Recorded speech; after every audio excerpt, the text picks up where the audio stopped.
네바 교리문답, 우리 오늘은 10계명, 3계명에 대해서 한번 살펴보도록 하겠습니다. 우리 기독교에서 참 중요한 게 세 가지입니다. 사도신경, 10계명, 주기도문. 이 세 가지는 우리 기독교의 가르침의 핵심에 속하는 것입니다.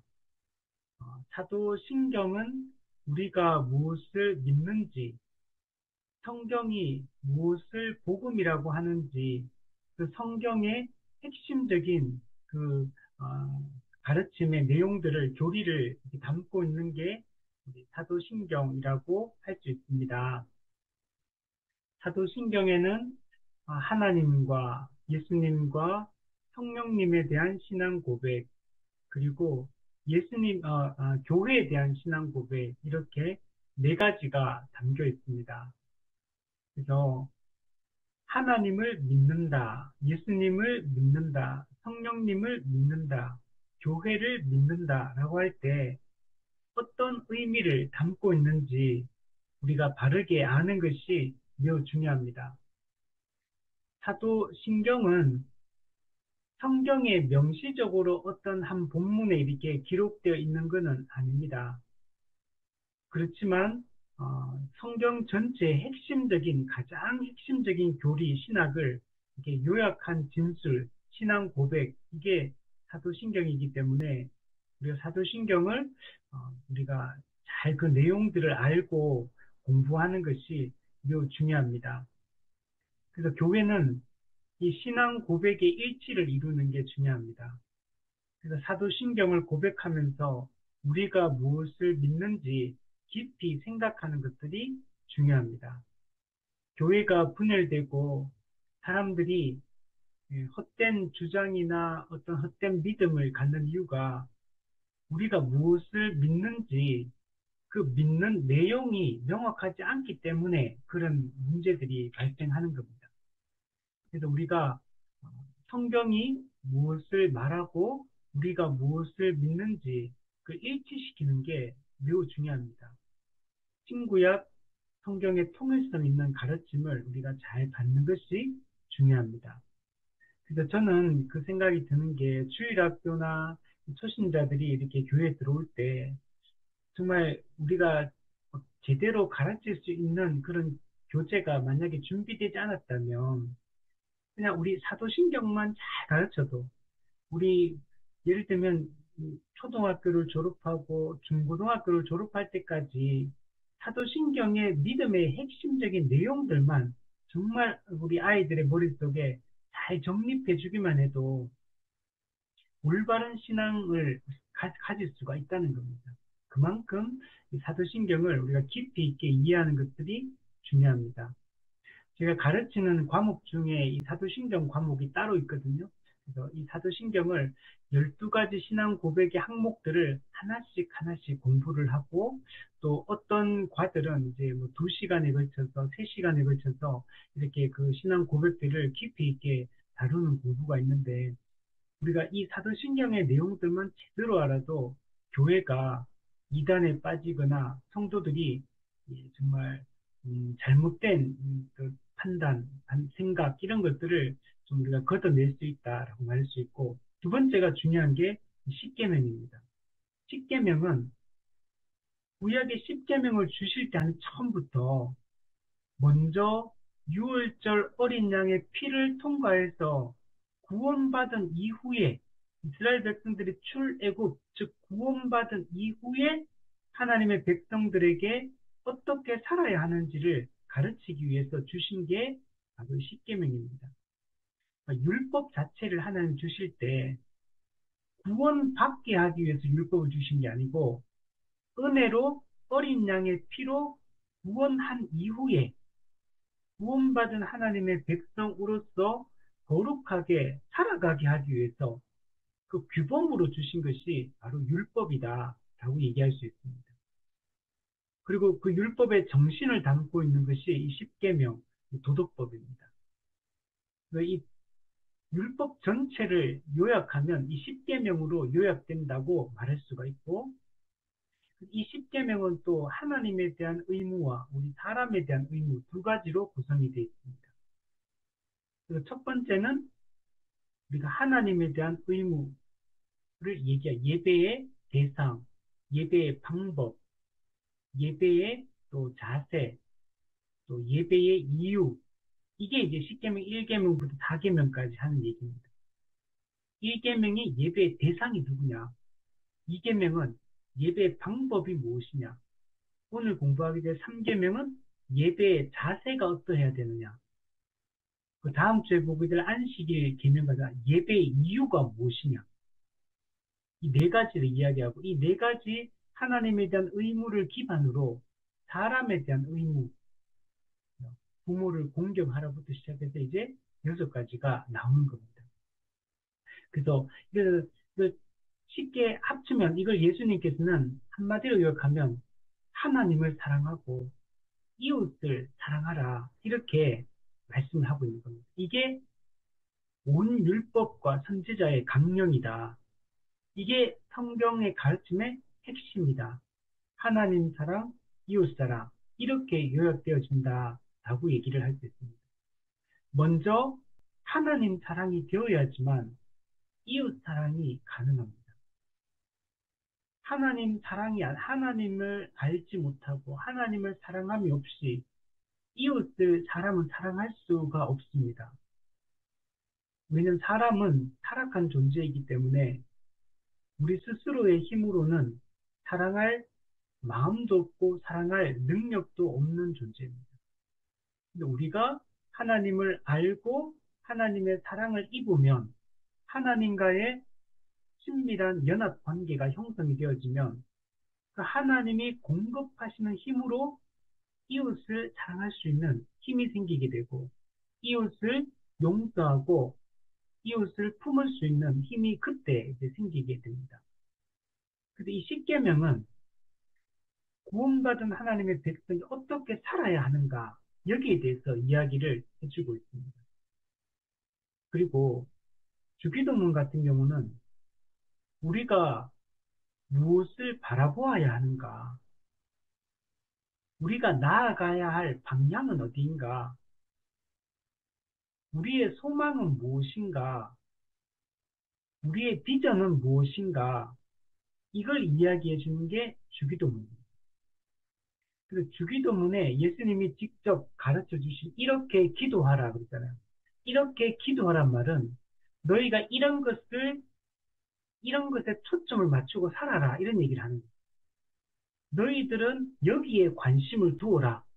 이런 기도를 하란 말은 여기에 관심을 두고 삶의 초점을 여기에 맞추고 살아라. 이런 의미거든요. 그래서 주기도문은 비전, 소망, 방향 이런 거에 대한 얘기를 하고 있는 겁니다. 그리고 우리가 주기도문을 보면 우리가 인생을 살다 보면 우리가 혼돈이 올 때가 있잖아요. 내가 이렇게 사는 것이 옳은가? 이렇게 살면 되는 건가? 이런 생각을 할 때가 있잖아요. 근데 사람들은 사실 이 질문이 명확하게 해결되지 않은 채 그냥 이 세상을 살거든요. 그러니까 당장 눈앞의 것을 쫓아서 그냥 열심히 사는 거죠. 열심히 살기는 다 열심히 살거든요. 웬만하면. 정말, 물론 게으른 사람도 있고, 정말 인생을 무의미하게, 헛되게 사는 사람도 있지만, 그냥 우리가 주변의 사람들, 안 믿는 사람들도 보면, 나름 자기 인생 철학을 가지고 있고, 삶의 어떤 목표도 있고, 그리고 그 목표를 이루기 위해서 정말 주야로 막 힘쓰면서 잠을 줄이고 모든 노력을 기울여서 열심히 살아가거든요. 근데 사실 그 추구하는 그 방향이, 그 목적이 정말 옳은 것인가? 인생은 그냥 그렇게 살면 되는 것인가? 라고 이렇게 했을 때 근본적으로 잘못되었다는 거예요. 그냥 자기를 위한 삶일 뿐이었거든요. 이 세상에서 그냥 내 가정을 위한, 우리 가족을 위한, 우리 나라를 위한 그냥 이제 그런 목적으로 그냥 열심히 사는 겁니다. 근데 어느 순간에 현타가 올 때가 오죠. 인생을 살다 보면.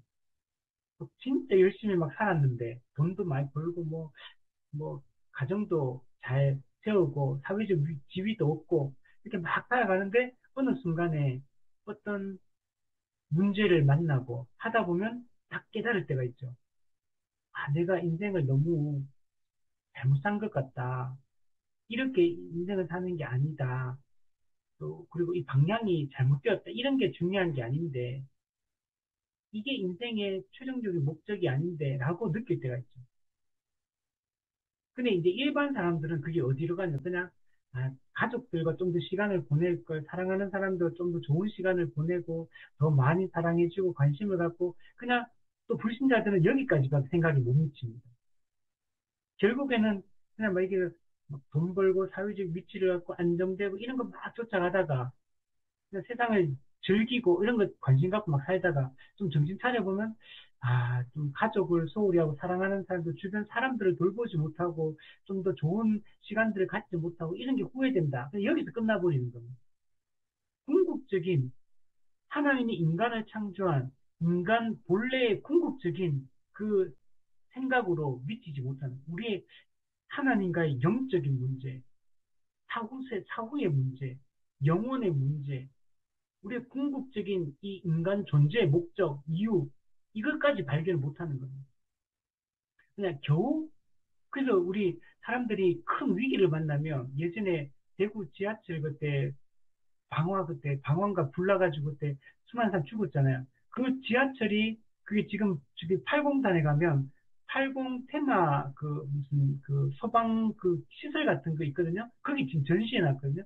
저도 아이들하고 몇 번 가서 봤는데 거기 가면 그 지하철 불탄 지하철 안에 그 바깥에도 막 사람들이 글자를 막 이렇게 뭐 이제 이제 그런 내용을 많이 쓰면서 가족한테 보내는 이야기, 친구한테, 아내에게, 남편에게, 자식에게, 부모에게, 뭐, 이렇게 막 그 글들을 막 써놨거든요. 그 가사, 근데 읽어보면, 그러니까 후회되는 게 다 후회된다. 전부 다 그 썼던 거 다 후회된다. 이런 얘기예요. 전부. 후회되는 뭐가 후회되냐. 아, 내가 가족들과 시간을 못 보낸 게 미안하고, 우리 아들, 딸에게 좀 더 잘해주지 못한 게 미안하고, 우리 아내, 남편에게 잘해주지 못한 게, 뭐 부모님을 좀 더, 행복하게 해드리고, 즐겁게 효도하지 못한 게 후회되고, 그냥 거기서 끝난다는 거예요. 물론 거기는 그것도 틀린 말은 아니죠. 이제 그런 것도 후회되죠, 분명히. 그런데 거기는 믿는 사람도 있을 거고 안 믿는 사람도 있을 거라는. 정말 믿지 않는 사람들은 거기까지밖에 생각이 못 미친다. 근데 그 믿지 않는 사람들이 결국은 죽어서 어떻게 됩니까? 그 당사자도 지옥에 가는 거고, 그 후손들도 물론 이제 은혜 받고 구원받을 수 있지만 그들에게 좋은 유언을 남기지 못하잖아요. 우리 성경에 보면 부자와 나사로를 보면 그 둘 다 죽었거든요. 근데 부자는 이 땅에 떵떵거리고 살다가 죽었는데 지옥 형벌에 들어가고 음부에 들어가고. 근데 그 거지 나사로는 평생을 고생하며 살았는데 아브라함의 품에 즉 낙원에 들어가서 그리스도와 함께 있게 됩니다. 그때 그 고통 중에 그 부자가 하는 이야기가 자기 그 물 한 방울 떨어뜨려서 그 서늘하게 해달라. 혀를 서늘하게 해달라. 근데 너무나 지옥이 괴롭다는 걸 얘기하잖아요. 너무나 괴롭고 고통스러운 곳이고 그 고통이 끊어지지 않는 영원한 고통이라는 거죠. 근데 그러고 나서 그 부탁하는 게 있는데 어, 그, 나사로를 다시 그 땅에 보내가지고, 우리 가족들, 친척들, 우리 사랑하는 그 사람들은 이 지옥에 오지 않도록 복음을 좀 전해달라고, 이렇게 부탁을 하잖아요. 그게, 거기에 모든 게 담겨 있는 겁니다. 그럼 죽을 때 우리가 육체적으로 죽고 난 이후에 이 땅에서 뭐, 아무리 우리가 운동 열심히 해서 몸짱이 되고, 뭐, 그죠? 우리가 피부 관리를 하고, 뭐, 모든 관리를 잘해서 젊게 보이고 한들 이 땅에서 돈이 많아서 부자가 되고 평생 써도 못 쓸 돈을 벌고 그래서 내가 하고 싶은 취미생활, 하고 싶은 여행, 먹고 싶은 거, 입고 싶은 거 모든 걸 다 누린다 한들 이 땅에서 짧은 인생 죽으면 아무것도 남지 않는다. 그게 인생인 거죠. 그 예전에 그 우리나라 모 재벌 그 그룹 회장 딸인가 그때 한 번 자살한 적이 있잖아요. 그렇게 돈이 많고 그렇게 부유하고 해도 그 이 땅에서도 채워지지 않는 것들이 있는 거죠. 러시아의 문호 톨스토이가 그도 그 마음의 공허함을 채우기 위해서 쾌락을 쫓아보기도 하고, 그런데 쾌락을 쫓아보니까 이 공허함이, 마음의 공허함이 안 채워져. 그래서 또 막 돈을 많이 벌어가 떵떵거리며 살아가도 그 공허함이 채워지지 않았습니다. 그래서 시를 쓰고 글을 쓰고 또 되게 이게 막 그렇게 좀 고상한 그런 것들을 또 추구했는데 거기서도 마음의 만족감이나 행복감이 없었습니다. 그런 것에서 오는 게 아니고 우리 전도서의 솔로몬의 그 기록들도 보면 솔로몬은 이 땅에서 한 인간이 누릴 수 있는 가장 가장 최고치까지 맛본 사람이거든요. 당시 솔로몬이 다윗이 통치하고 솔로몬이 다스린 그 시대가 그 지역이 당시 제국이었습니다. 당시 주변에 있던 이집트, 뭐 바벨론, 아수르 이런 나라, 뭐 헬라 이런 나라는 다 조그마한 나라로 다 약화돼 있어요. 당시 이스라엘 왕국이 가장 강력한 거대 제국이었거든요. 가장 부유하고 가장 군사력으로도 막 방대하고 그때 솔로몬이 얼마나 그 막 세상 사람들이 다 왕들이 찾아와가 지혜를 구하고 그 영광을 보려고 하고 그 지혜를 듣고자 하고 그 부유함과 부강함을 보고 했지만 근데 솔로몬도 변질되거든. 중년에 변질이 됩니다. 우상 숭배하고 수많은 그 처첩을 1000명을 두고 외교적으로 뭔가를 해보려고 하고 근데 그 전도서에 사는 얘기가 헛되고 헛되고 헛되고 헛되니 모든 것이 헛되도다. 그 솔로몬은 모든 걸 누린 사람이거든요. 그런데 그 모든 걸 누려본 결과 그 솔로몬의 전도서에 보면 이런 것도 해보고 이런 것도 하면 다 헛되고 헛되다. 이런 것도 좋긴 좋은데 이거 별거 아니다. 다 그런 얘기예요. 전도서 얘기가. 근데 그 12장의 마지막에 하는 얘기가 너의 창조자를 기억해라. 아무 낙이 없다고 할 해가 가깝기 전에 이제 인생이 그런 것들이 다 채워져도 인생은 공허하다는 그리고 근원적 두려움이 인간에게는 존재합니다. 인간에게는 죽음 이후에 대한 공포가 근원적으로 인간의 마음속 밑바탕에 깔려 있거든요. 그래서 종교성을 사람들이 가지는 이유가 그 문제를 해결하고 싶은 거거든요. 기독교만 종교성이 있는 게 아니잖아요. 세상 사람들은 다 종교성을 가지고 그게 나는 무신론자다. 그 무신론자들은 사실은 그렇지 않습니다. 진정한 무신론자라는 건 없어요, 사람. 자기가 그냥 그걸 주장할 뿐이지. 그 내면 속에는 그 죽음에 대한 공포, 자신의 삶이 아무리 그냥 자기 철학적으로 죽으면 끝이고 죽으면 소멸이다. 영혼도 소멸하고 육체도 소멸한다. 죽으면 끝이기 때문에 아무 걱정할 필요 없다. 이렇게 말을 하고 한다 하더라도 그들의 내면 깊숙이에는 그 공포가 근원적 두려움이 도사리거든요. 불가지론자, 아무것도 알 수 없다. 그들도 마찬가지. 그래서 우리에게 참된 소망이 무엇이어야 되느냐, 우리가 가야 될 진정한 방향이 어디여야 되느냐, 정말 나는 이렇게 이때까지 살아왔던 대로 그냥 이렇게 살아도 되는 것인가, 여기에 제동을 거는 게 바로 주기도입니다. 우리가 이 세 가지를 잘 붙들고 살아야 되고, 근데 사람들은 우리도 마찬가지고, 쉽게 이런 걸 자꾸 잊어버리고, 우리도 자꾸 휩쓸리게 돼요. 분위기에 휩쓸리고, 세상의 여론에 휩쓸리고, 다수가 말하는 것들, 다수가 이렇게 가는 방향에 우리도 휩쓸리면 지금도 살고 있다는 거예요. 우리는 이 세속화의 물결에 영향을 받지 않는 사람이 아니라는 거예요. 우리도 여기 있는. 그렇기 때문에 우리가 계속 말씀을 통해서 우리를 다시 우리의 지각을 새롭게 하는, 마음을 새롭게 하는 작업들을 하지 않으면 은혜의 방편을 부지런히 사용해서 지각을, 누스를 새롭게 하는, 이걸 하지 않으면 쉽게 그런 데 휩쓸린다. 그래서 우리가 이 내용들을 살펴보면서 다시 한번 우리의 마음을, 믿음을 굳건하게 우리 세울 수 있었으면 좋겠습니다. 우리 지난주에는 2계명을 살펴보고 오늘은 3계명에 대해서 우리 1계명은 나 외에 다른 신을 두지 말라 이렇게 얘기했고 오직 하나님, 성경의 하나님 이분만이 유일한 신이시고 이분만이 영광을 받으시고 우리는 이 하나님을 우리가 참된 신으로 모시고 우리는 그분의 종이요 우리는 그분께 복종해야 될 종이라는 사실을 우리가 알고 살아가야 됩니다. 그리고 우리가 하나님 중심, 철저한 신본주의, 이 신본주의의 삶을 우리가 살아야 되고 두 번째는 그러면 그 하나님은 어떻게 예배해야 되는 예배 방법에 대해서 얘기를 했습니다. 형상을 만들지 말고 절하지 말고 섬기지 말고 경배하지 마라. 형상으로 하나님을 눈에 보이는 형태로 외적으로 자꾸 표현하려고 하지 마라.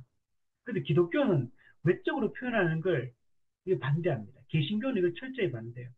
로마 가톨릭이나 이런 데는 전부 자꾸 외적으로 표현하려고 하거든요. 자꾸 뭔가를 외적인 형태로 자꾸 하려고 하는데 그런 방식이 아니라 우리는 오직 말씀, 우리는 계시된 기록된 말씀을 말로 가르치고 설명하고 우리의 지각이 그래서 말씀을 듣고 지각이 바뀌어서 생각이 바뀌어서 그 변화된 생각을 가지고 하나님에 대한 올바른 지식을 가지고 그 말씀에 순종하는 방식. 그러니까 말씀을 가르치고 설명하고 듣고 이해하고 순종하는 방식. 이 말씀의 방식만이 하나님을 예배하는 유일한 방식이다. 그래서 기독교는 이런 성경 말씀, 성경은 없어질 수가 없고 성경을 설명하고 가르치는 이런 방식이 없어질 수가 없어요. 그래서 설교, 양육 이런 방식 이게 없어지면 안 돼요. 그리고 성경의 내용을 성도들이 서로 그 의미를 파악하기 위해서 함께 토론하고 함께 그 의미를 교회 지도 아래 그 의미를 찾아가고 또 2000년 기독교 역사 속에서 물려준 교리와 신학을 공부해서 성경을 또 통일성 있게 올바르게 해석하는 방식을 알고 이렇게 하는 게 기독교의 기본 방식이다. 이거는 우리가 앞으로 뭐 3000년대가 오든 4000년대가 오든 똑같아요. 그때도 설교가 여전히 양육이 여전히 기독교인들이 살아가는 기본 방식이다. 외적으로 뭐 AI가 논다고 해서 뭔가 바뀌는 게 아니고 똑같다 우리는. 똑같이 성경 읽고 이해하고 순종하고 설명하고 가르치고 이 방식. 이 방식이 유일한 하나님을 알고 예배하는 방식이다. 이렇게 생각을 해야 될 것 같아요. 근데 오늘날 정말 성경 해석을 너무나 다르게 해요. 성경을 교리에 대한 이해가 너무나 달라요.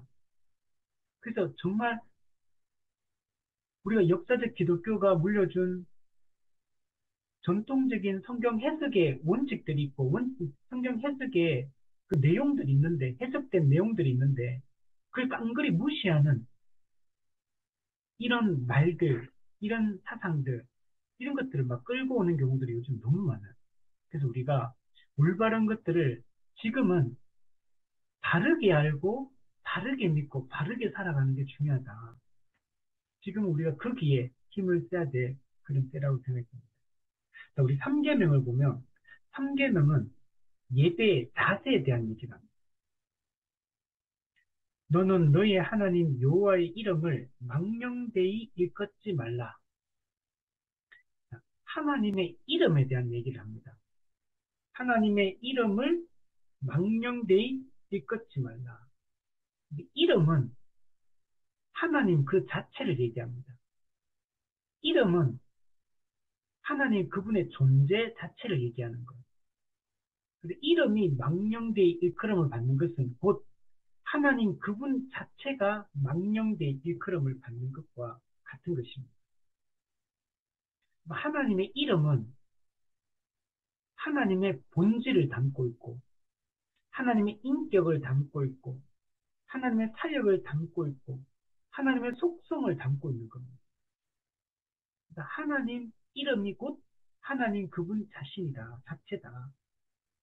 그래서 하나님의 이름은 하나님의 모든 것이 다 포함되어 있는 것이 하나님의 이름이다라고 얘기를 할 수 있습니다. 성경에 보면 하나님의 다양한 이름들이 등장합니다. 우리 가장 중요한 게 우리 하나님이라는 표현이 성경에 많잖아요. 이거는 히브리어로 엘로힘입니다. 엘로힘은 뭘까? 그냥 창조주, 조물주, 이걸 상징하는 거예요. 근데 그분이 어떤 조물주냐면 전능하신 창조주, 전능하신 조물주, 유일한 창조주, 이걸 강조하는 단어가 엘로힘입니다. 여기는 그러니까 유일신사상, 유일신사상. 다른 많은 신들이 있는데 그리스 로마 신화, 뭐 일본에 800만 개 신이 있다, 뭐 이런 것처럼 그런 신이 아니고 오직 신적 존재는 딱 한 명, 유일한 신, 유일신. 근데 그 창조주 조물주가 누구냐? 그분이 성경에 말하는 엘로힘이라는 거예요. 그러니까 그게 이슬람교에는 그 엘로힘이 누구냐면 그게 이슬람교에는 아랍어로 알라라고 말하는 거예요. 근데 그 알라라는 말도 아랍어로 창조주, 전능자 하나님을 뜻하는 말인 거예요. 근데 우리는 그게 히브리어에서 엘로힘, 하나님이라고 번역된 하나, 유일한 분, 하나라는 말 한 분이라, 한 분. 유일하신 하나님, 한 분 하나님. 우리는 이 하나님을 믿습니다. 그리고 성경 보면 또 여호와를, 하나님 여호와. 그리고 엘로힘은 하나님의 이름이 아닙니다, 여러분. 이건 칭호를 얘기하는 거예요. 예를 들면 우리가 우리 애굽의 바로 왕 그러잖아요. 바로 왕. 바로는 애굽 왕의 이름이 바로가 아니고 애굽의 왕을 바로라고 칭호입니다. 칭호. 바로가 우리 그 이집트 말로 하면 파라오. 우리 파라오 그러잖아요. 파라오는 이집트의 왕을 지칭하는 칭호인 겁니다. 마찬가지로 엘로힘은 그냥 칭호고 여호와, 우리 여호와 하나님 그러잖아요. 여호와. 여호와는 뭐냐면 그 창조주의 이름이 여호와인 겁니다. 그 뭐 번역할 때 야훼라고도 번역하기도 하고 여호와라고도 하고 한국말로 번역할 때 표현이 발음을 좀 다르게 하긴 하는데 뭐 어느 걸 쓰나 상관없습니다. 근데 막 이거 가지고 막 따지는 분들도 있더라고. 뭐. 아, 여호와가 아니고 히브리의 정확한 발음은 야훼다 이러면서 막 야훼라고 써야 된다. 그런 거는 제가 볼 때는 좀 그렇게 중요한 문제는 아닌 것 같아요. 그러니까 우리 기본적으로 그 히브리어 발음을 할 때 그걸 여호와라고 우리가 번역을 했기 때문에 우리 한국에서는 그게 이제 여호와라는 이름으로 이제 한국말로 쓰고 있는 거죠. 그래서 우리가 그냥 여호와라고 생각하면 될 것 같아요. 여호와는 이름이 뜻이 뭐냐면 스스로 계신 분. 나는 스스로 있는 자니라. 출애굽기 얘기하잖아요. 하나님의 이름을, 하나님 자기 자신의 이름을 처음으로 밝히는 겁니다. 나는 스스로 있는 자다. 근데 이 스스로 있는 자는 어떤 의미를 담고 있냐면 여호와는 하나님은 우리에게 언약하시고 즉 하나님 나라를 회복하고 우리를 구원해서 하나님 나라에 들어가게 하겠다는 하나님 나라 회복에 대한 약속을 주신 분을 얘기해요. 그래서 이 여호와라는 단어는 기본 어떤 의미냐면 언약의 이름입니다. 언약. 그리고 이 여호와라는 단어가 쓰일 때는 이스라엘 백성을 구원할 때 사용이 됩니다. 그래서 이 이름은 구원의 이름입니다.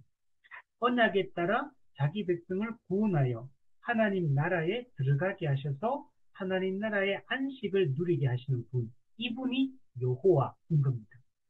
그래서 구약을 볼 때는 우리가 이 언약 사상을 이해하는 게 매우 중요해요. 그래서 언약 사상을 이해 못하면 사실 구약 해석은 불가능합니다. 그래서 이 하나님 여호와라는 단어는 그런 언약의 이름, 구원의 이름이다 이렇게 이해하시면 될 것 같아요. 이뿐만 아니죠. 성경에 보면 하나님의 이름이 정말 많이 등장합니다. 대표적으로 우리가 아는 거 여호와 이레, 준비하신, 예비하시는. 여기서 예비는 사실 예수님을 계속 제물로 예비하신 분을 얘기하는 거예요. 우리 창세기에 보면 아브람 파트 나오잖아요. 이거는 뭐 이런 의미가 아니에요. 뭐 우리 집에 지금 먹을 것이 없는데 지금 앞으로 우리가 먹고 살 수 있도록 먹을 것을 예비해 주신 하나님. 물론 그 하나님 예비해 주시긴 하는데, 근데 이제 그런 의미로 이 여호와 이런 말 썼던 건 아니고, 어, 우리의 죄의 문제를 해결하고 우리를 구원하기 위해서 대속 제물, 예수 그리스도를 준비하신 그 하나님을 얘기합니다. 또 창세기 보면 여호와 라파, 출애굽교 여호와 라파, 치료하시는 하나님. 그죠? 여기서 치료도 단순히 육체적 치료만 그것도 포함되는 거기도 하지만 그러나 꼭 그것만 얘기한다기보다는 죄로 말미암아 변질되었던 우리의 영적, 정신적, 육체적, 모든 관계적 이 모든 것들을 치료하시는 회복하시는 하나님이시다. 그리고 요한 니시 이거 니시 이거 요수와 나오는 그 승리하신 하나님, 승리하시는 하나님. 이 니시, 그러니까 우리 깃발 등 깃발이 승리를 상징하는 요한 니시. 또 여호와 카도시, 카도시가 이제 거룩이라는 뜻이나 거룩하신 하나님. 여호와 카도시. 또 우리 잘 아는 여호와 샬롬, 네, 평강의 하나님. 우리에게 평강을 제공해 주시는 평강의 하나님. 여호와 샬롬. 또 여호와 치드케누, 치드케누 이게 이거는 의롭다는 말이거든요. 그래서 하나님은 의로우신 분, 여호와 치드케누. 또 에스겔에서 보면 여호와 삼마, 여호와 삼마 거기 계시는 하나님. 거기 계신다 우리가 이제 에, 우리와 함께 자기 백성과 함께 하신다는 걸 표현하는 거예요. 여호와 삼마. 이런 것들이 전부 다 성경에 기록되어 있는 하나님의 이름들입니다. 하나님의 이름이 다양하게 이렇게 표현이 되고 있습니다. 근데 이 성경에 기록되어 있는 이 하나님의 이름들은 전부 다 뭐와 관련되어 있냐면 하나님의 구원 역사 속에서 발기하신 이름들입니다. 모든 하나님의 이름들은 하나님의 구원 역사 속에서 나타난 이름들이에요.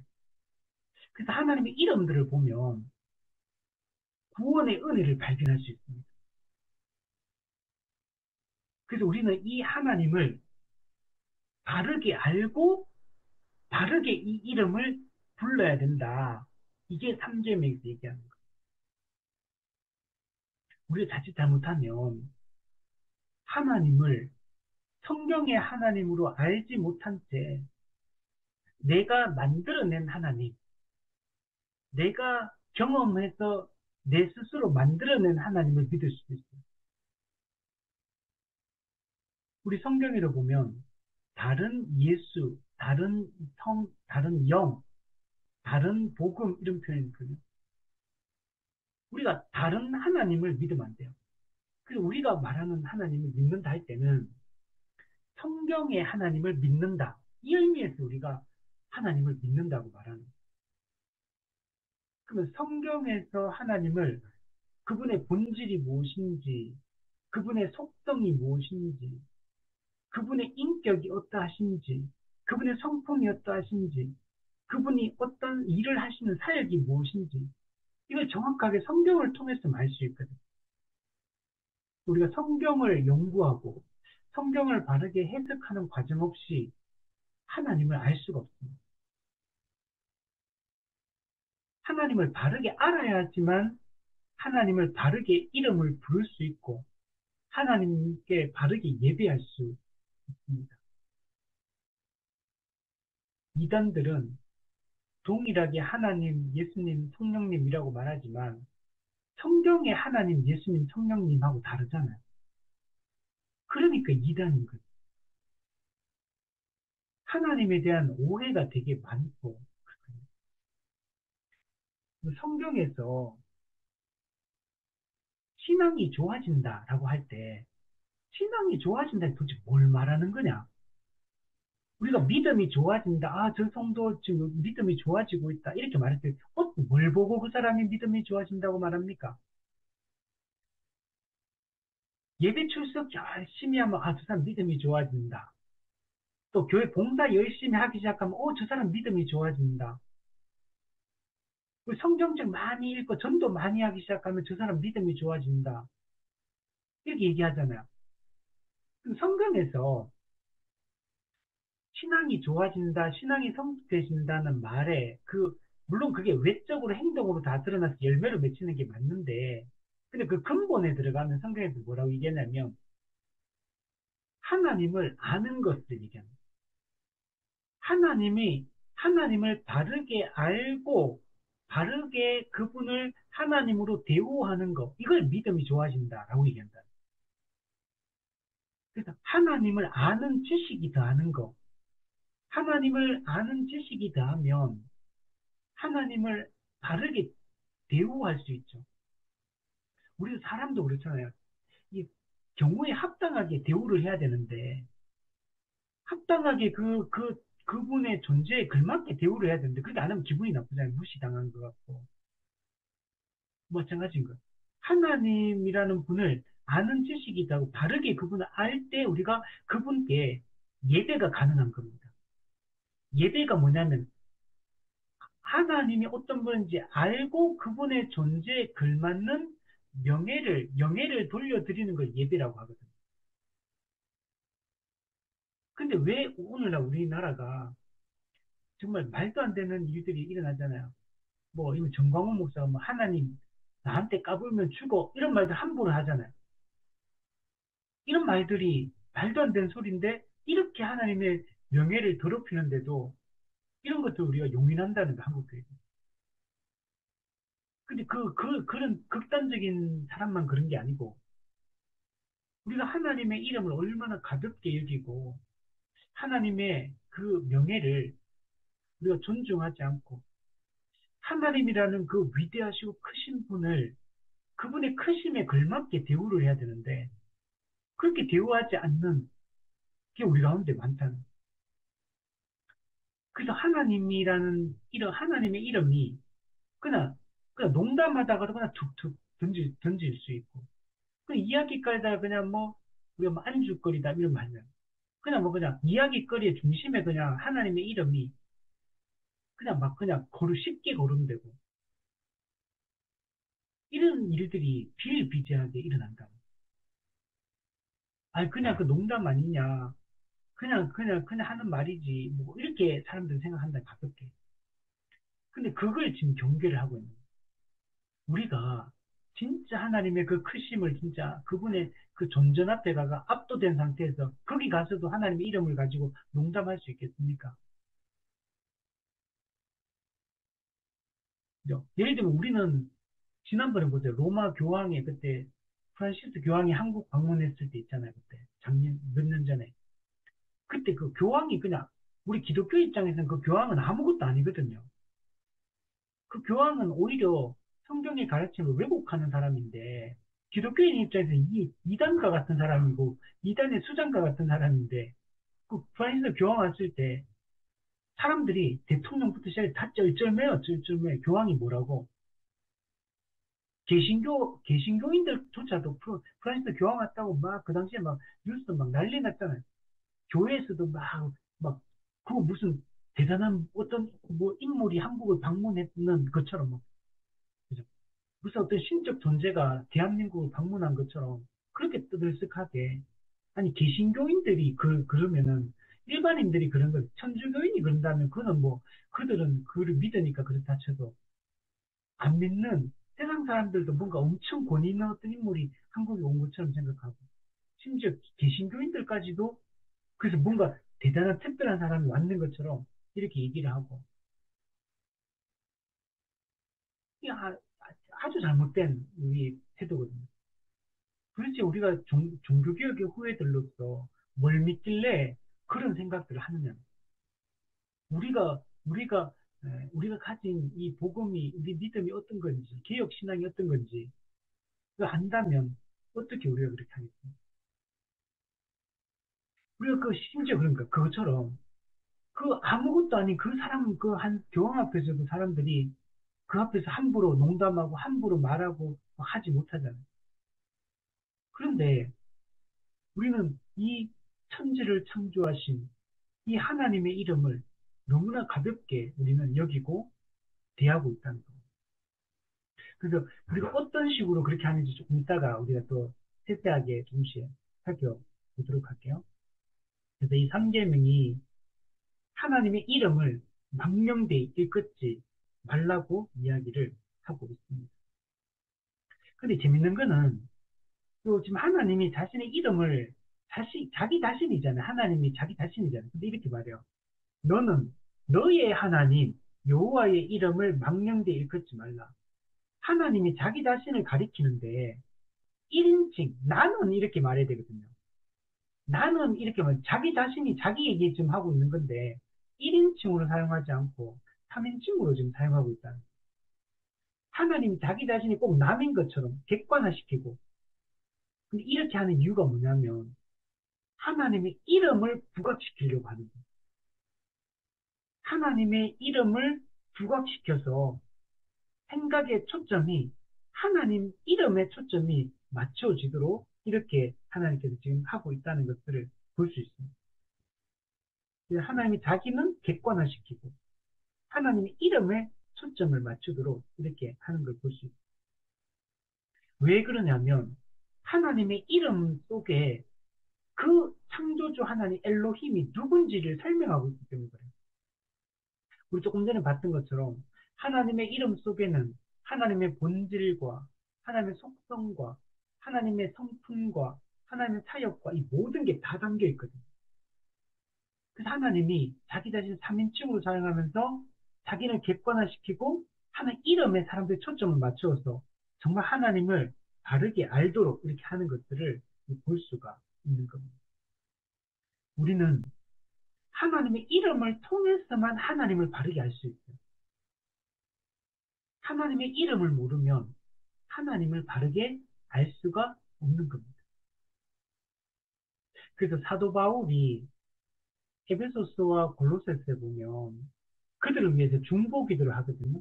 그 중보 기도의 내용 속에 뭐가 되어 있냐면 에베소스에는 하나님을 더욱 잘 알게 하시고 지혜와 계시의 성령을 주셔서 하나님을 더욱 잘 알게 하시고라고 기도해요. 이게 에베소서 바울의 중보 기도고 골로새서에 가면 하나님을 아는 것에 잘하게 하시고 하나님을 아는 지식이 더하게 하시고 그리고 하나님을 아는 게 중요한 거예요. 그래서 재작년인가 돌아가신 제임스 테커 목사님 제임스 테커가 썼던 책 유명한 책이 하나님을 아는 지식이라는 책이 있어요. 그래서 예전에 청년 때 그 책을 봤는데 그때는 확 와닿지가 않더라. 하나님을 아는 지 뭔가 좀 딱딱하고 재미없고 하나님을 아는 지식 이렇게 제목이 그러니까 뭔가 책이 기대가 별로 안 되더라고 그냥. 그냥 무슨 하나님에 대한 얘기하는 모양이다. 그냥 이렇게만 생각되지.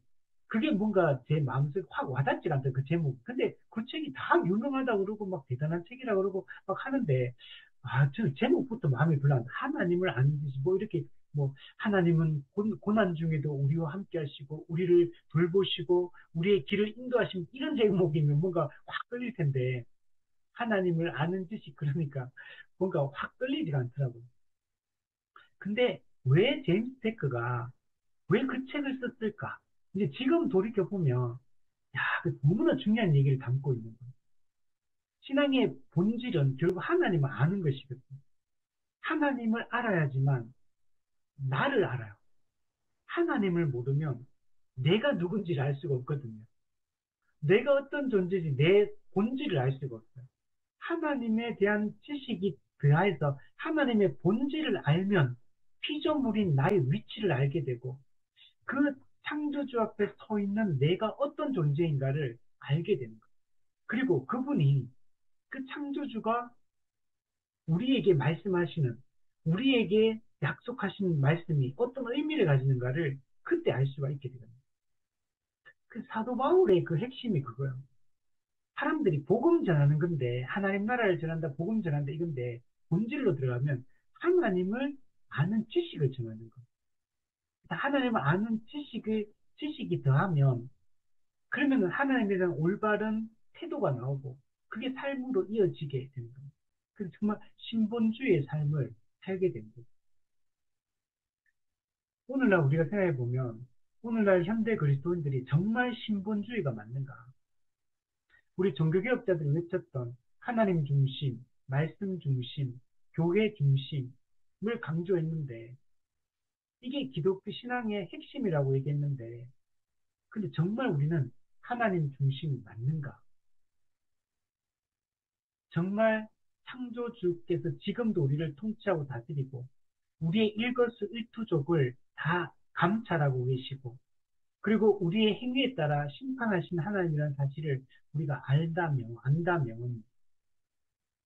우리가 지금처럼, 현재 내가 살고 있는 것처럼 이렇게 계속 살아가겠는가? 내가 하나님이 지금 내 앞에 탁 나타나도 이때까지 살아왔던 것처럼 난 이렇게 시간을 보내고, 이렇게 물질을 사용하고, 이런 것에 마음을 쏟고, 이런 행실을 하면 하겠습니까?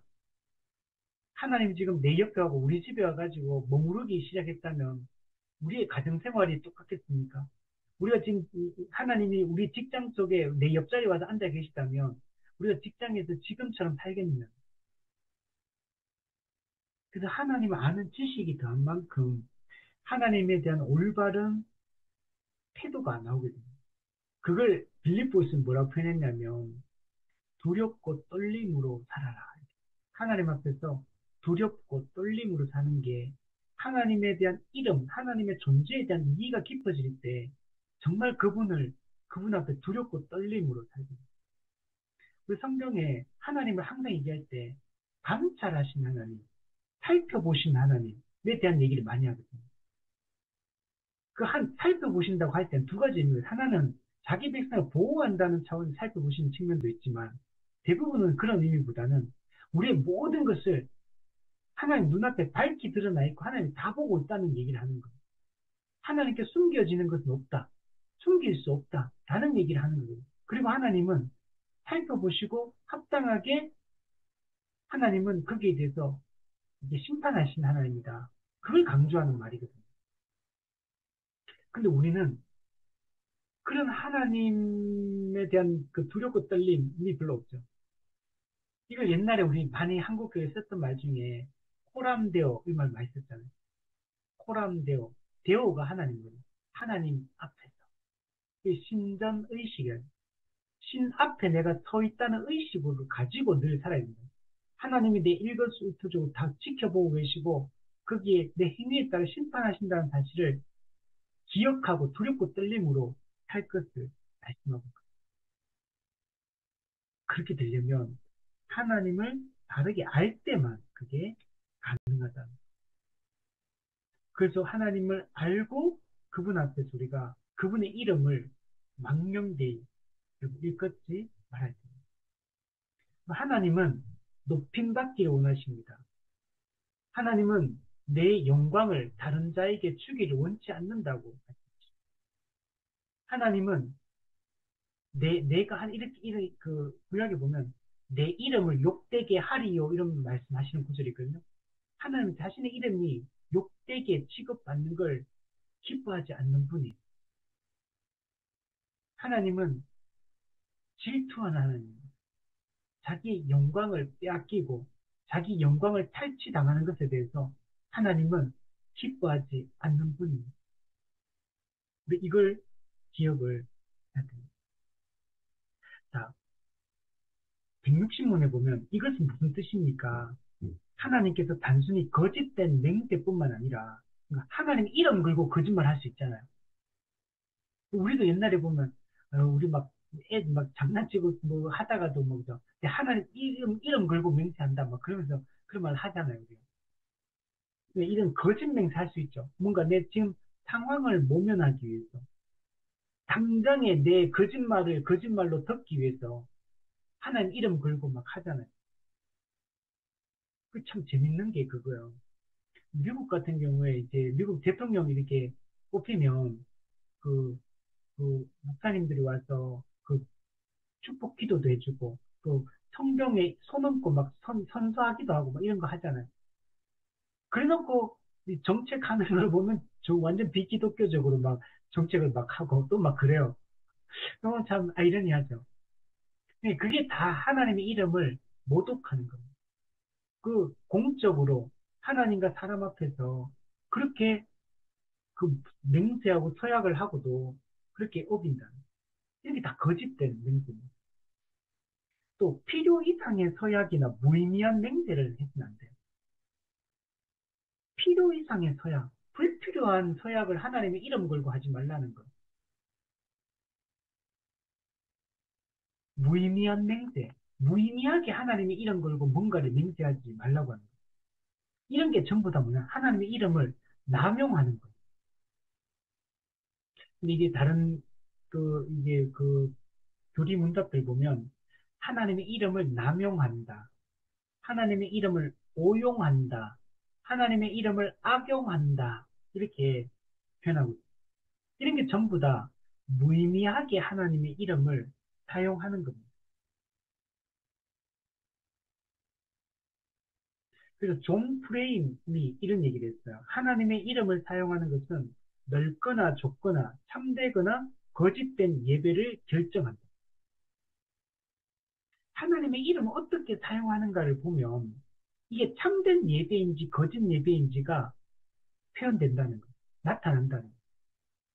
그리고 우리는 정말 조심해야 돼요. 우리 기도할 때도 조심해야 되고, 예배 드릴 때 조심해야 돼요. 설교자들도, 목회자들도 설교할 때 조심해야 돼요. 그냥 설교할 때도 목회자들이 하나님의 이름을 남용할 수 있어요. 성도들이 기도할 때도 하나님의 이름을 남용할 수 있습니다. 오용할 수 있어요. 악용할 수 있어요. 저는 이런 거 진짜 이거 우리가 조심해야 된다고. 특히 목회자들. 목회자들이 설교할 때 정말 담대하게 선포하잖아요. 근데 그 선포의 내용이 비성경적인 것도 정말 많거든요. 비교리적인 것도 많고. 근데 그걸 너무나 하나님 이름을 걸고 막 얘기하잖아요. 지금도 우리나라도 그렇거든요. 지금 기독교가 한국 사회 속에서 엄청나게 지금 비판을 지금 받고 있는 입장이고, 그 중심에 지금 기독교가 서 있습니다.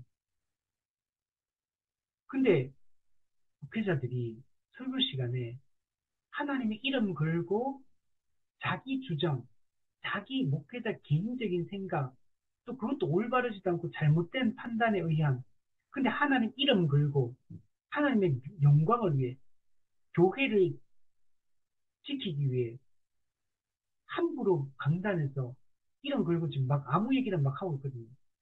그래서 제가 매주 페이스북을 보면 목회자들이 설교했던 거 사람들이 그거 막 올려가지고 그걸 막 짤로 만들어가지고 막 이렇게 막 올리는 것들이 되게 많거든요. 그럼 어떤 목사님이 어떤 이야기 했다 이런 게 막 설교 이런 게 했던 것들이 막 돌아다녀요, 이렇게 많이. 근데 제가 읽어보면 야 정말 위험한 수준의 말들을, 발언들을, 너무나 그분은 너무 담대하게 진리를 선포하듯이 그런 얘기를 막 하거든요. 너무나 심각하고 위험한, 기독교적으로 전혀 용납될 수 없는 말들을 함부로 막 하거든요. 그게 전부 하나님의 이름을 망령되이 일컫는 겁니다. 근데 그렇게 말하는, 물론 그분들만 그런 거 아니죠. 우리도 또 우리 생활 속에서 그렇겠죠. 우리가 정말 조심해야 되는 부분. 하나님의 이름이 망령되이 일컫는 막 우리 대놓고 막 하나님의 막 욕하고 막 이런 것만을 말하는 게 아니라는 거예요. 하나님의 이름을 걸고 행하는 말, 행동, 어떤 선포, 어떤 가르침, 어떤 말들, 이 모든 게 다 여기서 하나님 이름을 망령되이 일컬을 수 있다는 걸 생각을 우리가 해야 됩니다. 그래서 존풀에 막에 하나님 이름을 사용하는 게 참된 예배냐 거짓 예배를 결정짓는다. 그냥 예배의 형식을 갖춘다고 이게 진짜 예배가 아니라는. 자, 우리 조금 더 생각해 보면 하나님의 이름을 이제 망령되이 일컫지 말라 하는데 우리가 세 가지 차원을 조심해야 돼요. 첫 번째, 마음으로 하나님의 이름을 거룩히 여겨야 됩니다. 우리 마음으로. 우리의 마음이 하나님의 이름을 거룩히 여기지 않을 수도 있습니다. 마태복음 6장 9절의 주기도문에 보면 하나님의 이름이 거룩히 여김을 받으시오며, 주기도문의 첫 번째 기도가 이거예요. 하나님의 이름이 거룩히 여김을 받으시오며. 이게 우리가 살아가야 될 방향이에요. 우리는 하나님의 이름이 거룩히 여김을 받지 못하는 것에 대해서 정말 조심해야 됩니다.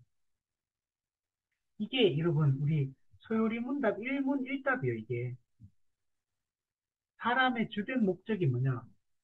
하나님을 영화롭게 하고 그를 영원토록 즐거워하는 것이다. 하나님께 합당한 영광을 돌리라는 것. 근데 이게 지금 여기서 하는 거 똑같은 얘기예요. 마음으로 하나님의 이름을 거룩히 여겨야 된다. 왜? 하나님의 이름이 하나님 그분 자체이기 때문에 하나님의 이름을 거룩히 여기는 것이 그분의 하나님 그분을 거룩히 여기는 것과 똑같아요. 두 번째는 입술로 합당하게 불러야 됩니다. 하나님의 이름. 하나님의 이름을 우리가 입술로 부를 때 그분의 그 존재에 걸맞게 불러야 돼요. 그리고 하나님이 명령하신 대로 하나님의 이름을 불러야 되지. 하나님이 명령하시지 않은 다른 방법으로 하나님의 이름을 부르면 안 된다는 거예요. 세 번째는 우리 행위로 하나님의 이름을 영화롭게 해야 됩니다. 행동으로. 앞서 마음, 입술, 말로 선언되는 걸 통해 영광을 돌려야 되고 우리 행동으로 하나님을 영화롭게 해야 됩니다. 하나님은 자신의 영광과 명예를 우리에게 맡기신 겁니다. 그래서 우리는 행동할 때 우리의 행동이 우리의 결정과 선택이 하나님의 이름, 하나님의 명예와 다 연관이 돼 있어요. 우리가 예전에 그런 얘기 하잖아요. 뭐 자식이 뭐 잘못하면 네 부모의 얼굴에 먹칠하지 마라 이런 말 하잖아요. 하나님의 영광이 우리에게 달려있는 거예요.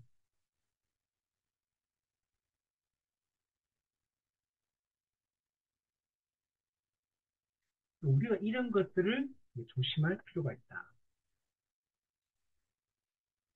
우리 이사야 43장에 보면 내가 나를 위하여 창조했다 이런 말 하거든요. 우리는 하나님이 자신의 영광을 위하여 우리를 창조하셨다 하는 걸 우리가 생각을 해요. 그러니까 우리가 이 땅에 존재하는 이유는 하나님의 영광을 위하여 존재하지 우리 개인의 영광을 위해 존재하는 존재가 아닌 거예요. 하나님은 우리를 창조하신 목적도 나를 위하여 창조했다. 내 영광을 위하여 창조했다. 하고 말해요. 그래서 우리 신약에도 고린도전서 보면 먹든지 마시든지 무엇을 하든지 다 하나님의 영광을 위하여 하라. 이게 우리가 사람이 존재하는 이유인 겁니다. 우리 161문에 보면 그러면 우리는 맹세를 통해서 하나님의 이름을 사용해도 괜찮은 것입니까? 자, 그럼 이 말은 서약이나 맹세가 무조건 잘못됐느냐는 거예요. 그렇지는 않다는 거예요. 그렇지 않습니다. 두 가지 경우가 있습니다. 첫 번째, 하나님의 진리를 보존하기 위해서 하나님의 이름을 사용할 수 있다는 거예요. 하나님의 진리를 보존하기 위해서 우리가 하나님의 이름으로 맹세하고 서약하고 서원할 수 있다는 거예요. 두 번째는 성도 가운데 사랑과 일치를 유지하기 위해서 맹세를 할 수 있습니다. 교회가 머리이신 그리스도와 연합한 그리스도의 몸으로 존재하거든요. 그리고 우리 각 사람은 그리스도의 몸의 한 지체로 존재하고 있습니다. 그래서 한 몸 된 교회가 지체가 서로 사랑의 연합 관계를 이루고 있는데 이 연합과 일치를 유지하기 위해서 우리가 하나님의 이름을 걸고 뭔가를 맹세할 수 있다는, 서약도 할 수 있다는. 그러니까 하나님의 이름을 사용하는 게 무조건 잘못된 게 아니고 하나님의 이름을 사용할 수 있는 합법적으로 하나님의 이름을 사용할 수 있는 게 있고 불법적으로 하나님의 이름을 사용할 수도 있다는 걸 얘기합니다.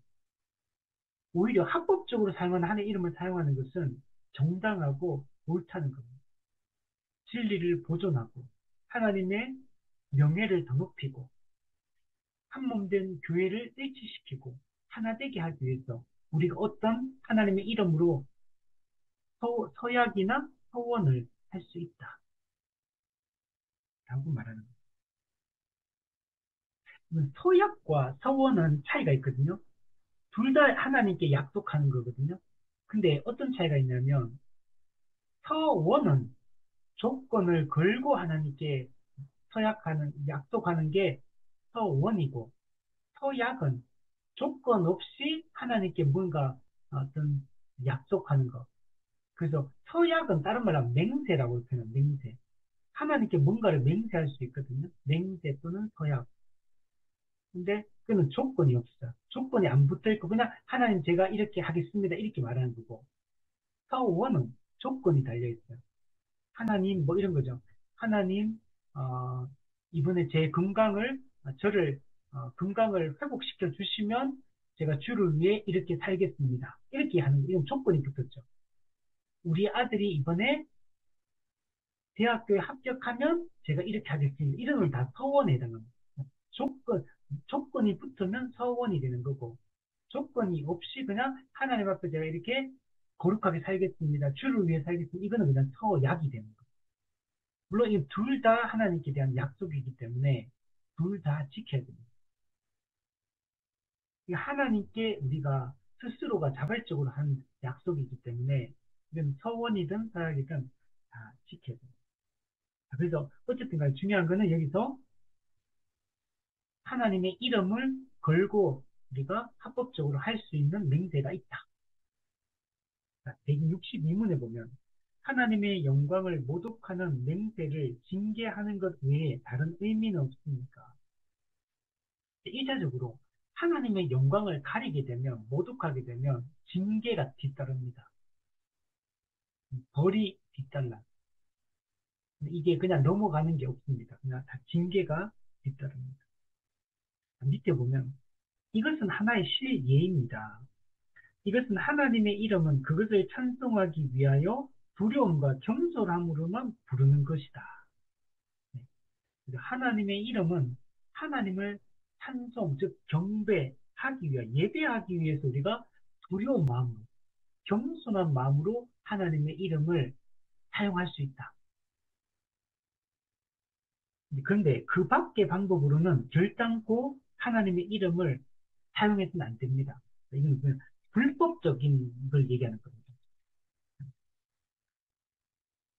불법적 하나님의 이름 사용. 이거는 안 된다. 그러니까 목적 자체가, 그러니까 이 하나님의 이름을 사용하는 것은 다 하나님의 영광 돌리고, 예배하고, 진리를 보존하고, 교회를 보호하고, 사람의 영혼을 살리고, 이런 목적으로만 이게 사용되어야 되지. 그 밖에 남용, 오용, 악용은 안 된다. 밑에 보면, 왜냐하면 하나님의 이름은 거룩하고 또 존귀하기 때문입니다. 그렇기 때문에 우리는 그분의 이름을 모욕하거나 또 모욕의 원인을 만들어주는 듯한 것들도 삼가야 됩니다. 근데 하나님의 이름 우리가 얼마나 조심해야 되는가를 얘기를 하고 있습니다. 자, 그럼 여기에 어떤 것들이 해당할까를 한번 우리가 생각을 한번 해보면 하나님의 이름을 모욕하는 말, 이게 어떤 게 있는가.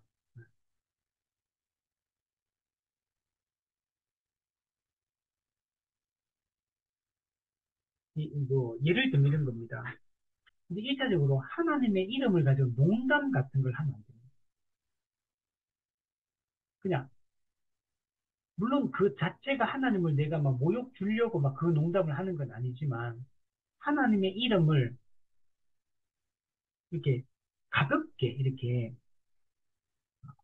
사용해서는 안 됩니다.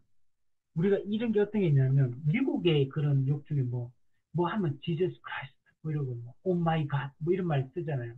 또 아니면 뭐 이런 하나님과 예수님 이런 거 관련돼서 어떤 욕이든 욕을 사용할 때 쓴다든지 아니면 뭐 어떤 놀라는 상황에서 쓴다든지 이런 걸 때 막 쓰거든요.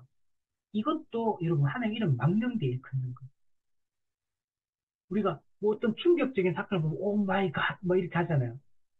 하나님이라는 존재를 그냥 이 세상에 아주 가벼운 그런 상황에다가 그냥 놀랐을 때, 아, 놀랍다 이렇게 말하든지, 아니면 뭐, 이렇게 우리가 감탄사를 연발하면 되는 거지. 거기다가 하나님의 이름을 굳이 거기에 갖다 쓸 필요 없거든요. 하나님의 이름이 아무데나 가볍게, 뭐, 예를 들면 이런 거죠. 뭐, 뭐, 옛날에 뭐, 유명한 인물 있으면, 뭐, 우리가 놀랐을 때, 뭐, 오마이 간디, 뭐, 오마이 뭐, 소크라테스, 뭐, 이렇게 안 쓰잖아요. 우리가 뭐, 높은 사람이 내 앞에 지금 와 있는데, 아, 그 놀랐을 때, 우리 앞에 대통령 와 있는데, 오마이 대통령, 뭐, 이렇게 말하지 않잖아요. 함부로 쓰는 거거든요. 그래서 우리가 이런 말들도 안 됩니다. 그러니까 우리가 이런 거 다 조심해야 돼요. 이게 농담, 뭐, 이렇게 농담거리로 막, 또 예를 들면 이런 거, 성경 내용들 가지고 막 농담거리 막 삼는 거 있거든요. 이게 뭐, 그냥 약간 가볍게 그냥 뭐, 그냥 뭐 넌센스 뭐 퀴즈 하듯이 뭐 재밌게 그냥 막 성경 내용 뭐 상황, 어떤 사건 가지고 막 얘기하는 경우인데, 이런 것들도 조심해야 돼요. 우리가 그 농담 따먹게 하는데 그냥 막 그런 막 성경의 진리를 막 들고 와가지고 그냥 가볍게 다루고 이렇게 하는 것들도 잘못된 거예요. 또 아예 그냥 대놓고 하나님을 모욕하는 거 욕하는 경우도 많죠. 사람들이. 그런 것들도 안 됩니다. 신성 모독하는 말들, 이런 말들 그 주의해야 됩니다. 예를 들면 바로 같은 거 요아가 누구이기에 그러면서 막 함부로 하거든요. 요아가 누구냐? 나 요아 모른다. 요아가 우리 신보다 약하니까 이스라엘이 애굽의 노예가 됐지 않느냐 이러면서 바로가 막 조롱하거든요. 여호와가 누구냐? 그냥 여호와를 무시하는 거죠. 이런 것들도 다 모욕하는 겁니다. 무의미하게 하나님의 이름 가볍게 습관처럼 하나님의 이름을 부르는 것들 이런 거 우리 조심해야 됩니다. 또 아까 했던 거짓 맹세, 거짓 서원 이런 거 조심해야 돼요. 하나님의 이름 걸고 막 약속해놓고 뭐 조건을 걸든 안 걸든 간에 약속해놓고 안 지키는 경우 많죠. 이런 것들도 다 하나님의 이름을 망령되이 일컫는 겁니다.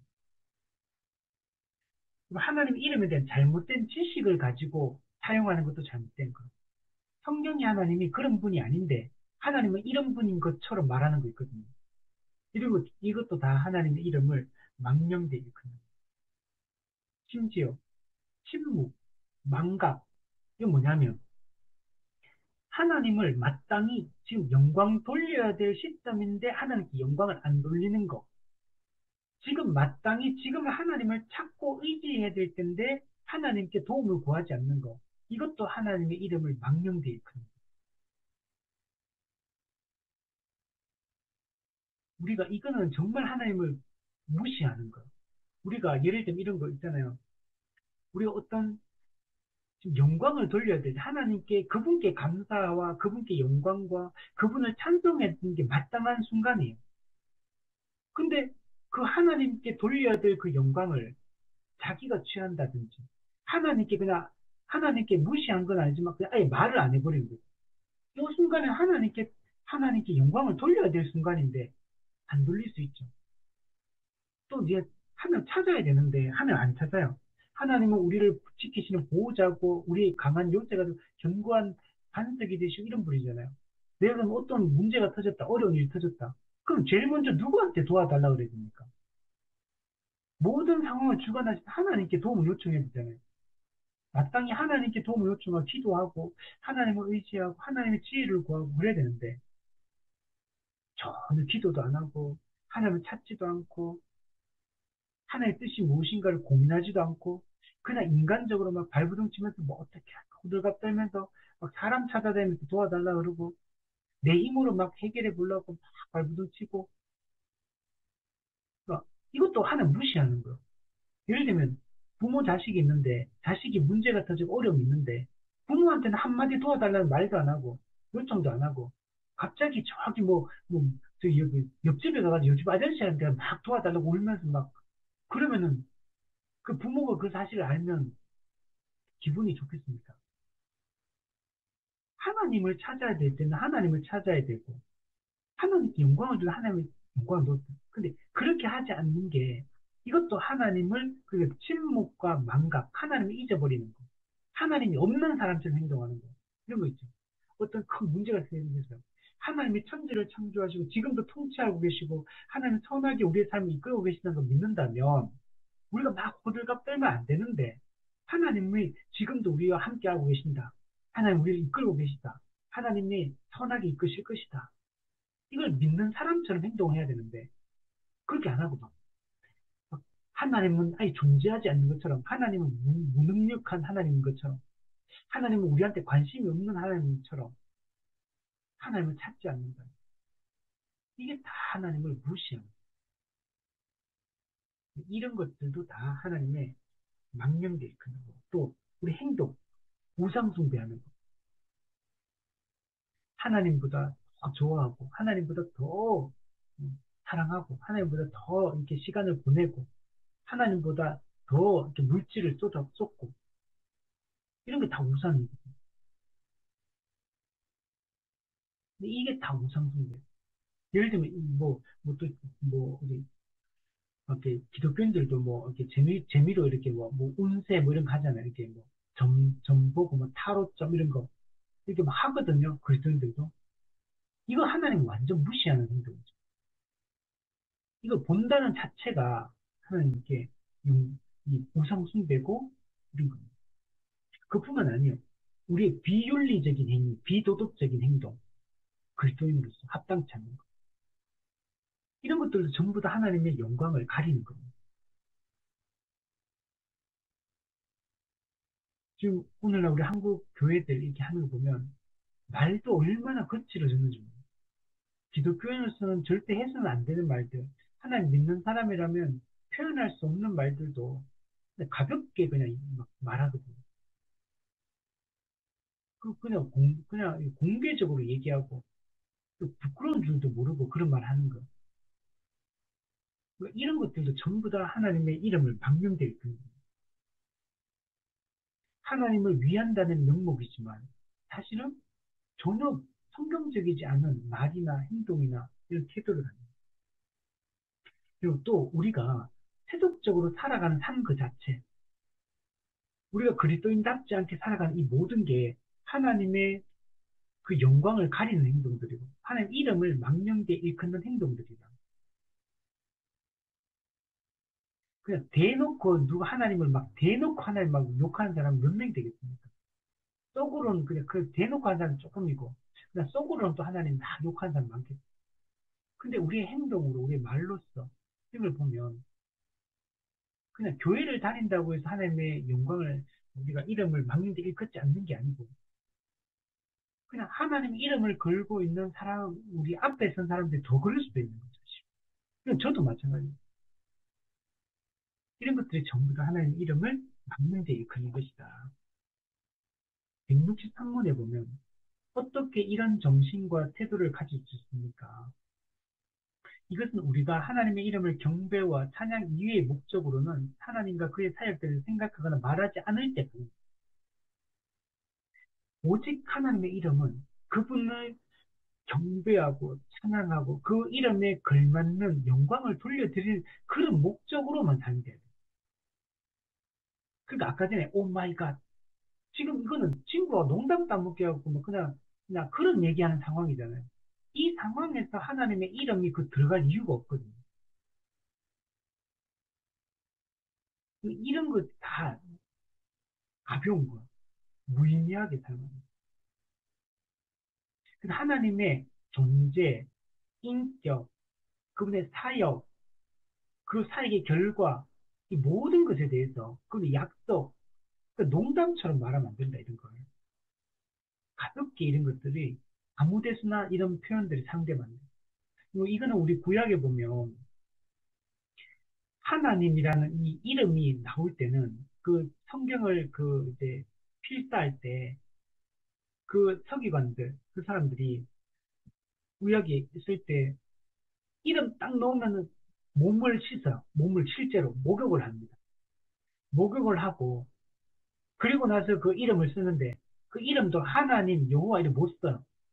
감히 어떻게 우리같이 이런 죄인이 어떻게 그 거룩하신 하나님의 이름을 함부로 쓰느냐.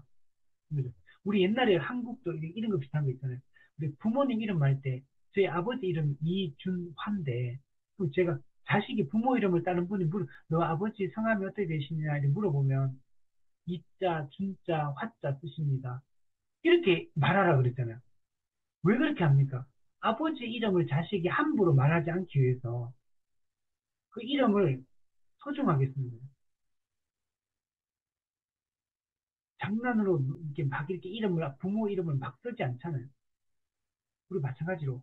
그래서 구약 그 사람들은 그 이름만 나와도 목욕 한번 하고 마음을 내 더러운 것들을 딱 돌아보고 깨끗한 마음으로 그 이름을 필사를 하려고 했고 거기다가 그 이름도 또 그 이름을 어떻게 우리가 하나님 이름을 감히 쓰느냐. 그래서 하나님이 놓으면 하나님이라고 안 쓰고 뭐라고 쓰냐면 아도나이, 나의 주님 이렇게 이름 그 자체 쓰는 그 자체도 그게 맞지 않다고 생각했어요. 그만큼 하나님의 이름을 그렇게 여겼어요. 그리고 신약에도 넘어오면요. 우리 마태복음, 사복음서가 그 대상이 다르거든요. 마태복음 유대인을 대상으로 썼고, 마가복음 로마인을 대상으로 썼고, 누가복음 헬라인을 대상으로 썼고, 요한복음 전체 사람을 위해서 대상으로 썼고, 마태복음 같은 경우에 다른 데는 하나님 나라라고 쓰잖아요. 예를 들면. 근데 마태복음 하나님 나라라고 했어요. 하늘나라, 천국 이렇게 써요. 하나님의 이름이 나오면 하늘이라고 쓰죠. 왜 그러냐면 하나님의 유대인들의 의식 속에는 하나님을 이렇게 함부로 우리가 이름을 사용하면 안 된다. 이런 의식들을 가지고 있었기 때문에 그게 그대로 투영이 된 거예요. 그 성경을 기록할 때도. 그만큼 하나님의 이름을 귀하게 여기고 그것을 깊이 이렇게 생각하면서 이름을 사용했다는 걸 볼 수 있어요. 우리 이렇게 하나님의 이름을 사용을 해야 된다. 3계명은 우리에게 요구하는 겁니다. 하나님의 이름을 올바른 지식을 가지고 사용할 것을 촉구하는 겁니다. 하나님의 본질, 성품, 속성, 사역에 대한, 구원 사역에 대한 올바른 이해를 가지고 그 하나님의 이름을 사용할 걸 얘기합니다. 그래서 복음을 제대로 모르는 사람들, 하나님에 대한 지식이 없는 사람들이 함부로 이름을 사용하지 않도록 우리 이렇게 얘기를 해야 됩니다. 그리고 또한 두 번째는 하나님의 이름에 합당한 선포, 그 하나님의 이름에 합당하게 선포해야 돼요. 그게 어떤 거냐면 우리는 하나님께 감사와 영광을 표현하는 게 하나님의 이름에 영광을 돌립니다. 우리가 사람들하고만 친구를 만났다. 그때 하나님의 그분이 베풀 주신 은혜와 그분에 대한 감사를 사람들 앞에 표현하고 선포하는 게 중요합니다. 그게 하나님의 이름을 영화롭게 하는 거예요. 하나님이 우리를 위해서 하신 사역들, 약속들, 하나님이 또 우리 개인에게 베풀어 주신 함께 하심의 은혜의 증거들, 간증들, 이런 것들을 하는 게 하나님의 이 3계명이 우리한테 요구하는 겁니다. 근데 오늘날은 우리 그렇잖아요. 그 직장에 갔는데 그리스도인들이 식사 기도를 안 한다 그러잖아요. 요즘에. 왜?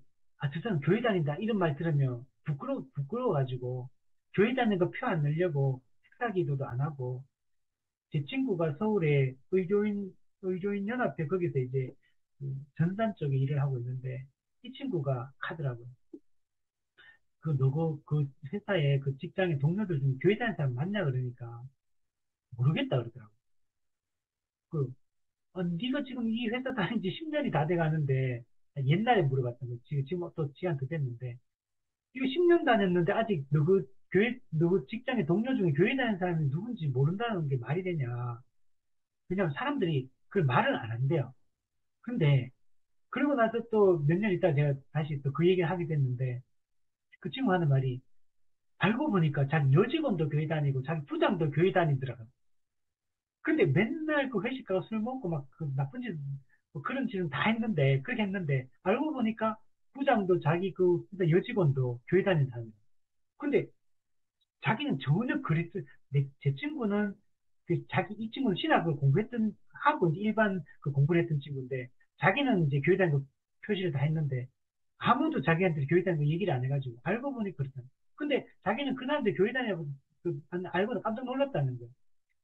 전혀 그런 사람이 아니라는 거예요. 교회 다니는 많은 사람 행동은 아니라는 거예요. 근데 이게 이제 우리 문제.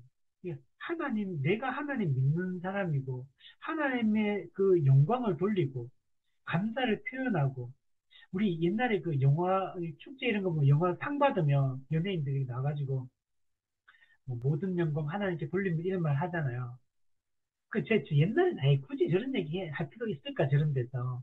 제가 이렇게 생각했거든요. 근데 아니다. 제가 공부해보니까 그게 아니고, 아까 말했잖아요. 침묵과 망각.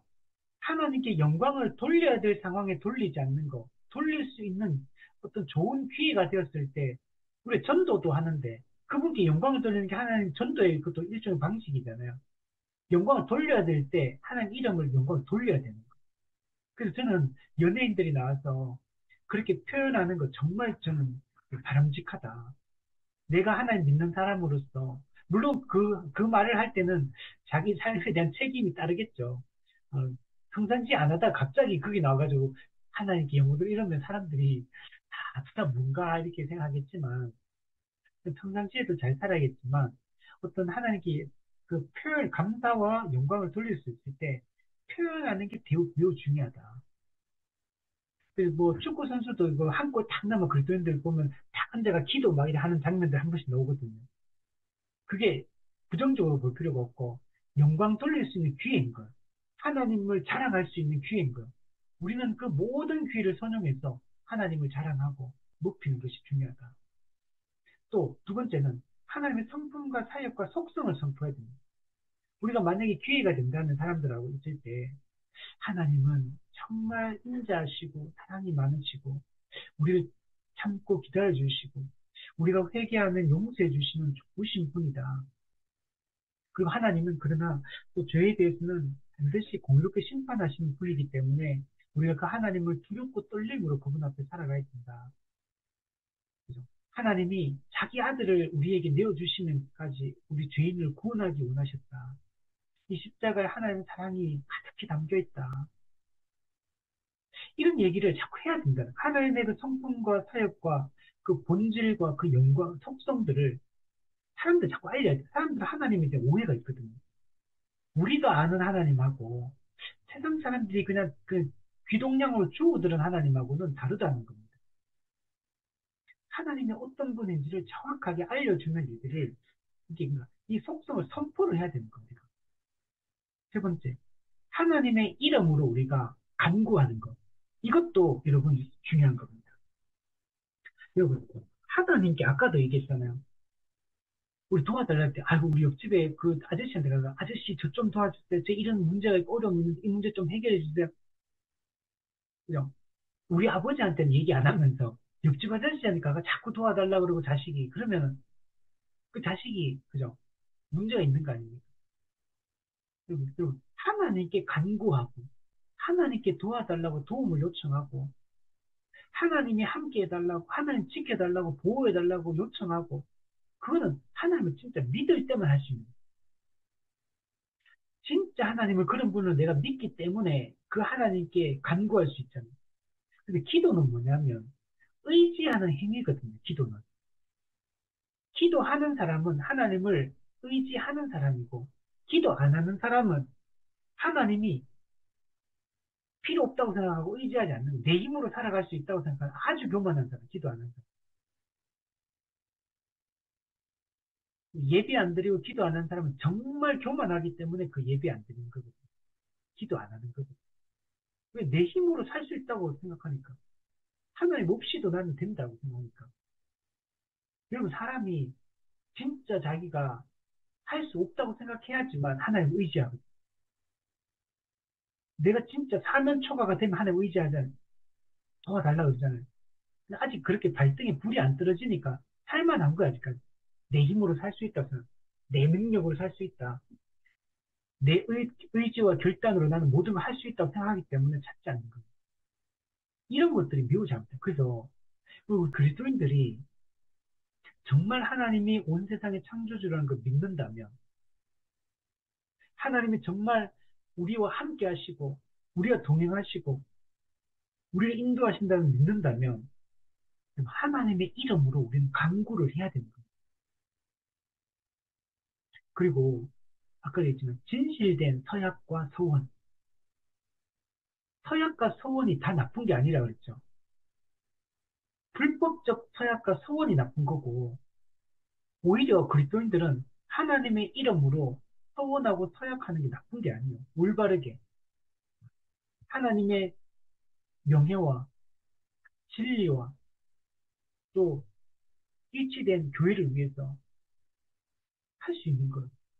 근데 이 진실된 오히려 서약과 서원을 그리스도인들은 많이 하는 게 중요한 거예요. 그리고 그 지키는 게 중요해요. 그걸 통해 하나님의 이름 영광을 받으시게 되는 겁니다. 164문에 보면 근데 이 3계명에 첨가된 말씀이 있는데 나의 이름을 망령되이 일컫는 자를 죄 없다 하지 아니하리라. 하나님 이름을 망령되이 일컫는 자들에게 경고하고 있는 하나님은 죄 없다 하지 않고 반드시 심판하실 것이라고 말씀하고 있습니다. 하나님은 만물의 근본이시오, 원천이시오, 기준이십니다. 하나님의 이름에는 그분의 본질과 속성과 영광이 내포되어 있을 뿐만 아니라 우리 모든 피조물의 존재와 목적과 가치와 이 모든 것들이 다 포함되어 있습니다. 그렇기 때문에 우리는 하나님의 이름을 합당하게 사용을 해야 됩니다. 오용하고 남용하고 악용했으면 안 됩니다. 그럼 하나님의 이름을 모욕하면 하나님은 필연적으로 피조물을 죽입니다. 하나님은 자신의 이름이 모독을 받고 모욕을 당하며 그 영광을 빼앗고 훼손할 때 하나님 거기에 합당한 심판을 행하시는 분입니다. 왜냐하면 그 심판을 행하지 않으면 하나님의 이름이 모독당하기 때문에 하나님의 영광이 훼손되기 때문에 하나님은 반드시 심판하시는 분이라는 걸 잊어서는 안 됩니다. 그럼 지금 우리가 하나님의 이름을 가볍게 여기고 무시하고 농담거리 삼고 적극적으로 대적하거나 또는 아주 이렇게 방관하거나 하는 모든 것에 대해서 하나님이 나중에 이 모든 우리의 죄에 대해서 다 하나님이 물으실 겁니다. 그리고 우리는 그분 앞에 짓고 하게 될 겁니다. 하나님은 내 영광을 다른 자에게 주지 않겠다라고 하나님 명확하게 말씀하십니다. 내 이름이 너희 때문에 모독을 받는다고 하나님이 책망하셨습니다. 하나님은 자기 영광을 지키시는 분입니다. 165문 마지막으로 보면 하나님께서는 성경의 다른 곳에서도 모든 범죄자들을 벌하시리라고 일반적으로 말씀하고 계신데 이 계명의 심판이 가지는 특별한 뜻과 의미가 있습니까? 네. 성경에 보면 모든 하나님의 뜻을 거슬러서 범죄를 하게 되면 하나님은 반드시 벌하시고 심판하신다라고 말씀하고 있죠. 근데 이 3계명에 조금 전에 말씀 망령되이 일컫는 자를 죄 없다 하지 않는다라고 3계명을 통해서 선언하고 있죠. 이게 어떤 의미를 가지느냐. 그것은 하나님이 어떻게 그의 이름의 영광을 특별한 계명으로서 보존하시는지를 선언하고자 원하시는 것이다. 하나님은 자신의 이름의 영광을 특별한 계명으로 보존하려고 하는 거예요. 이 3계명. 망령되이 일컫지 말라라는 이 특별한 계명. 이걸 통해서 하나님의 이름을 영광을 보존하겠다는 하나님의 강력한 의지를 보여주고 있습니다.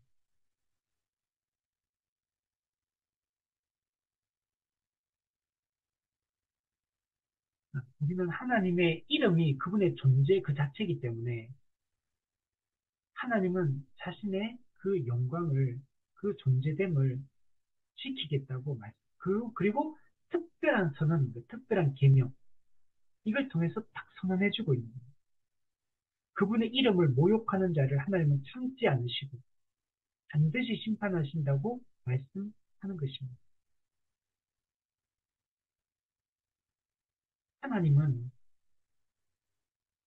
참지 않는 분입니다.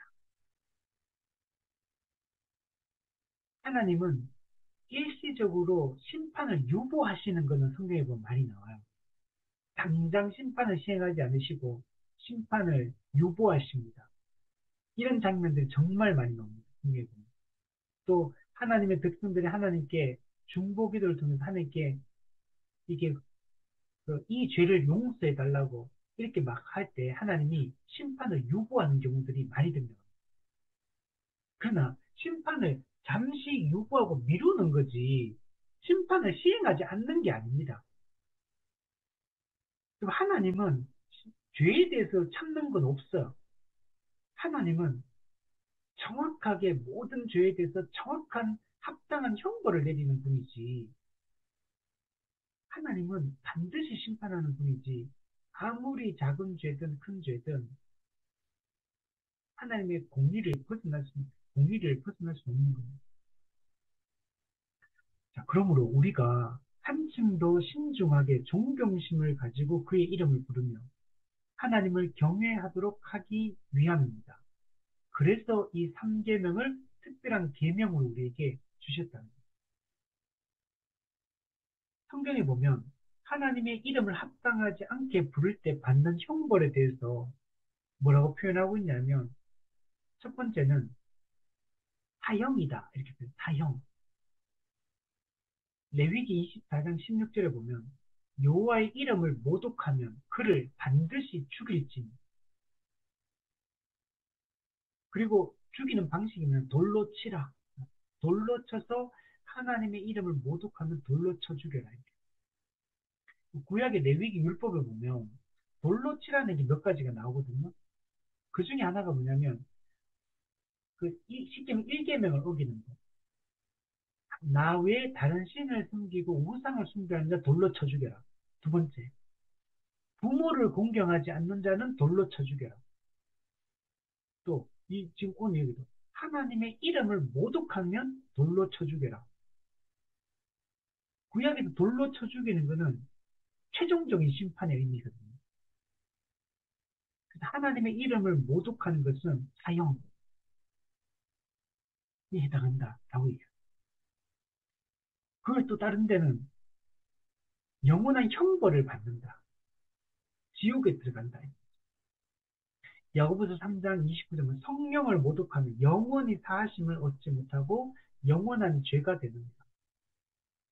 성령 하나님을 성령님을 모독하면 즉 하나님을 모독하면